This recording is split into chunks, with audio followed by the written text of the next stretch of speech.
Okay, Carlsen in the Olympiad isn't doing amazingly well. He hasn't won every game. In fact, he's lost a couple.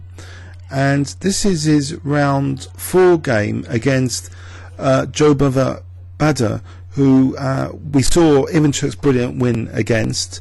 You know, when Ivanchuk had all his pieces on the first 2 rows, it was queen versus the 3 pieces.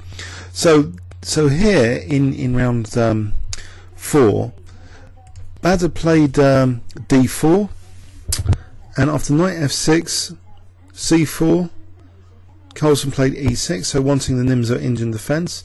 And rather unusually, actually, Jobava plays knight c3, inviting that bishop in. Okay, and also unusually plays a3, so this is the Saemich variation, inviting an early fracturing of his pawn structure, but getting the bishop pair. So after bishop takes, b takes, Carlsen played knight c6. And now, I don't know if we're going to see a resurgence in this variation of the Saemich, which I think generally players think is not that dangerous for white, because you know, white will take time, you know, to play, for example, f3 and e4, and by that time, you know, black might play d6 and e5, try and close up the centre, try and manoeuvre the knights, get nice squares, blockade these pawns, maybe target c4 later, that sort of thing. But there's a rude awakening here, which might see this variation being played a lot more, this Saemich. Can you spot what white played here? It was a very surprising move. If I give you 5 seconds, I wonder if you can suspect what was played, starting from now. Okay, e4 was played, and it shocked me. So white's offering more pawns. After knight takes e4, he plays queen g4. So he's hitting e4 and g7. And Carlsen now protected that knight, so he's giving up g7 to play queen f6. And one would think, well, there's a balance here, there's an imbalances. If we look at the imbalances, white's got the double pawns, but has the 2 bishops. Black's knights might be really good in an endgame. The g-file might even be useful, potentially, for black. So, you know, is black better or is white better? Well, after queen takes f6, knight takes f6, Bada continues with knight f3. And, okay, now there's this move b6, so it's as if this restrained blockade destroy is going to be used against c4, classic sort of Nimzovichian stuff, you know, maybe knight a5 as well is supported by that b6 move, as well as bishop a6. But Bada, you know, puts Carlsen in the spot of bother by sacrificing another pawn by playing d5. Okay, so what's going on here? Why can't why can't black snap up these pawns? So e takes, say. Let's have a look at this. So if takes and materialistically take, white in this position actually can try and unleash his bishops with bishop c4. So if knight takes c3, that's the end of the game after bishop b2 for that diagonal. And if knight f6, then bishop h6. And in this position, it is getting rather tricky how to deal with things like bishop g7 or knight g5s or castle's queenside and a rook to e1. It's starting to get really tricky. So this is an example variation I looked at earlier with white castling queenside, and white's better here. These 2 bishops are really alive and well, and the rooks are going to support the 2 bishops, and the knight's pretty menacing as well. So this will be clearly better for white. So forget about the structural issues and all that stuff. It's just all about piece activity and the black king safety. So if we go back after d5, actually Carlsen avoided all that. He played knight a5. And now we see knight d4. So putting pressure on e6 and f5. The king actually went to f7. It's difficult to know what to suggest here without doing tons of analysis. So anyway, let's look at Carlsen's move. So he played king f7. After takes, white now played bishop f4. So eyeing c7, preventing e5. So keeping that bishop kind of hemmed in. I think if e5 maybe just takes, and if rook e8 maybe just f4. Okay, so black decided to continue victimizing c4 now with bishop a6. But now we see knight f3. So the pawn's immune at the moment because of the knight e5 trick now. So forking king and c4. So say knight c4.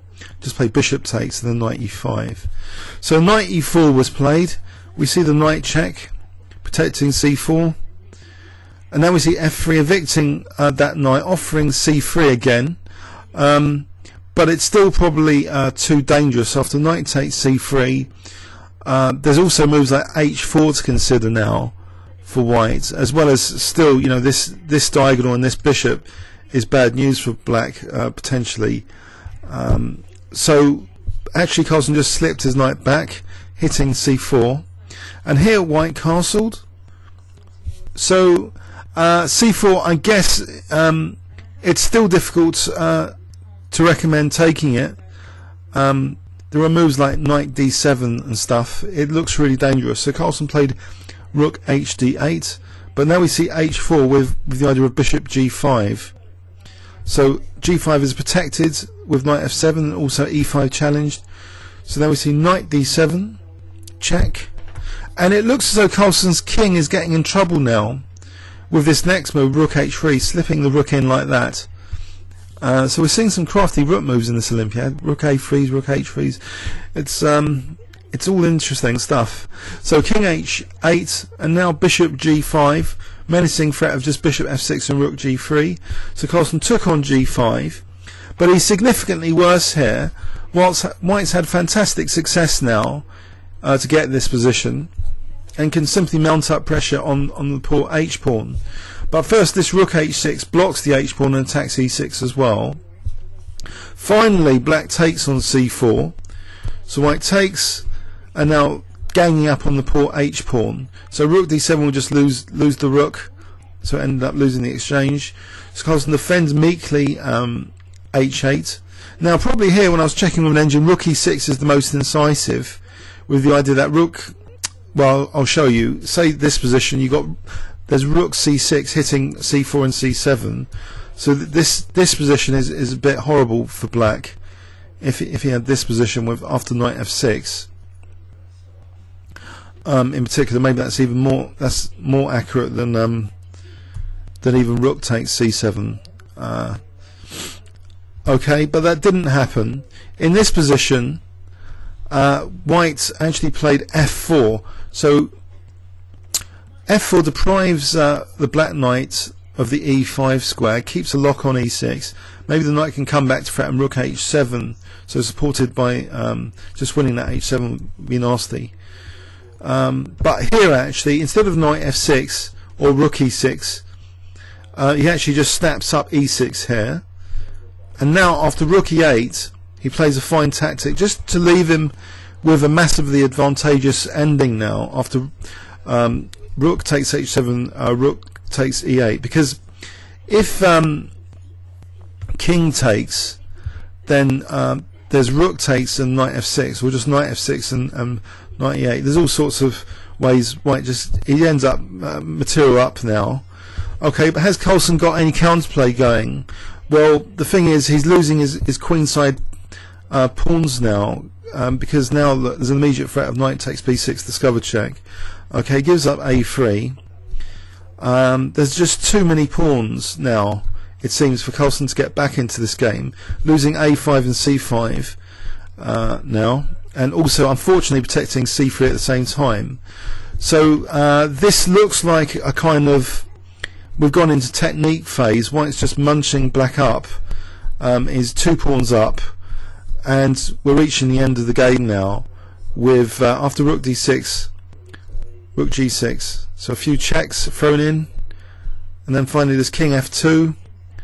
Okay, so knight e7, some more checks, but the black pieces are not particularly they can't stand the pressure of just being 2 pawns down. So this is all a bit desperate now. After rook e5, Carlsen throws in the check, and after rook f1, I think originally I saw this game score with with king e4, but actually I think it's been fixed. I think this was actually the move played, king g2. So this leaves black in a completely lost position. In fact, if rook d1 here, then there's rook takes d5, isn't there? Because rook takes d5, there's knight e7. So if knight f4, king f1, if rook f4, rook d5, it's all over here. Okay, 64 moves. Let's have a quick look at that again. So it's a very surprising gambit in this variation, this Saemich variation, where white's ending up with a kind of interesting imbalance, which he perfectly plays on, in my view, with this other pawn sack with d5.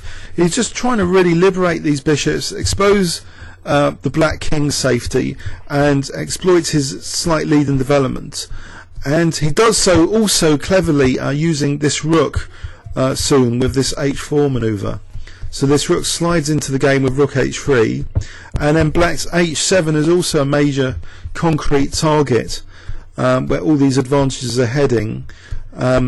So he can also take on e6 at various points in this game. He decides that point, and now this point, to just go into an endgame where he's munching up, in fact, the black queen side. So Carlsen's really, his counterplay is not really that effective, being material down, and these checks are just starting to run out now for black. So he does allow Carlsen a few checks, but his king's evicted both of those pieces now, and they're getting a bit overloaded in this final position. After rook e5, this check was the last straw. Well, this particular check here, because of king g2. Okay, comments or questions on YouTube? Thanks very much.